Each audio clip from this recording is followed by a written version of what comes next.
வியாபாரம் எவ்வளோ முக்கியங்கிறது நமக்கு எல்லாத்துக்கும் தெரியும். சில பேர் பண்ற வியாபாரம் வந்து பார்த்தீங்கன்னா வளர்ச்சி பாதையில போயிட்டே இருக்கும். சில பேரோட வியாபாரம் வந்து வளர்ச்சி பாதைக்கு போய் அதுக்கப்புறம் ரொம்ப பெருசா growth ஆகாது, அதே இடத்துல நின்றும்.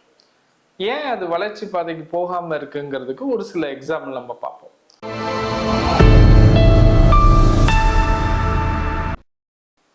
பிசினஸ் சொந்தங்கள் அனைவருக்கும் வணக்கம். நான் உங்கள் பகவதியார்.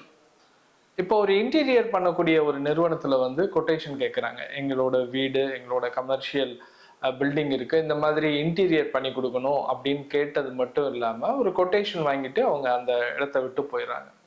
பெரும்பாலும் அவங்க முடிவு எடுக்கலைங்கிறதுக்காக அவங்கள ஃபாலோ பண்றது ஃபோன்ல ஃபாலோ பண்ணிட்டு விட்டுருவாங்க. ஆனா சில நிறுவனங்கள் என்ன பண்றாங்கன்னா அவங்கள ஃபோன்ல ஃபாலோ பண்றது மட்டும் இல்லாம அவங்க என்ன மாதிரியான இன்டீரியர் கேட்டாங்களோ அதை ஒரு 3D டிசைன்ல போட்டு அவங்களுக்கே அனுப்புறது.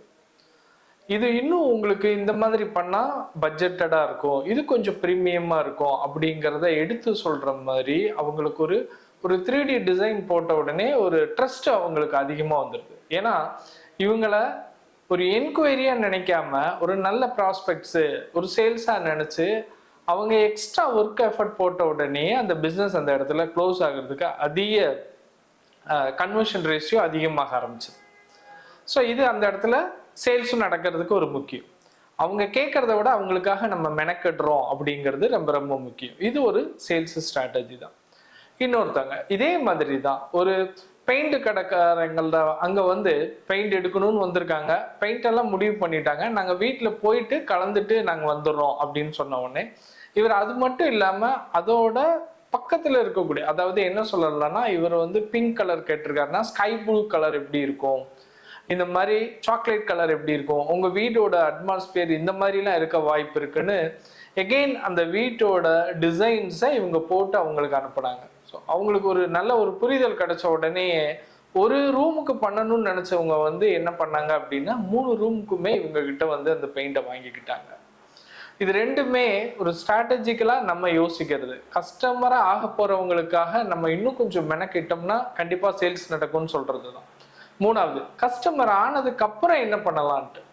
சில இடத்துல நம்ம வந்து கஸ்டமைஸ் ட்ரெய்லரிங் பண்றவங்க கிட்ட டெய்லர் பண்ணி முடிச்சதுக்கு அப்புறம் அவங்க க்ளோஸ் ஆகி வீட்டுக்கு போனதுக்கு அப்புறம் அவங்களுக்கு ஒரு தேங்க்யூ கார்டு அனுப்புறது. இந்த மாதிரி நீங்க எங்கிட்ட ஸ்டிச் பண்ணீங்க, ரொம்ப சந்தோஷம், உங்களால ஒரு வியாபாரம் நடந்தது, ஒருவேளை உங்களுக்கு எங்களோட டெய்லரிங் ரொம்ப பிடிச்சிருந்ததுன்னா யாருக்கா ரெஃபர் பண்ணீங்கன்னா கண்டிப்பா உங்களுக்கு ஒரு கூப்பன் உண்டு அப்படிங்கிறத ஒரு தேங்க்யூ மெசேஜோட சேர்த்து சொல்றது, ஒரு ரெஃபரல் பார்ட்னரா ஆக்குறது.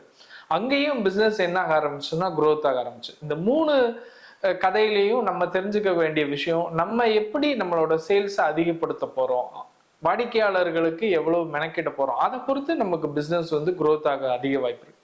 இந்த வீடியோ ரொம்ப பயனுள்ளதா இருக்கும்னு நம்புறேன். அடுத்த ஒரு நல்ல வீடியோல நம்ம சந்திக்கலாம். அது வரைக்கும் பகவதி அருண். பிசினஸ் சொந்தங்கள் அனைவருக்கும் வணக்கம்.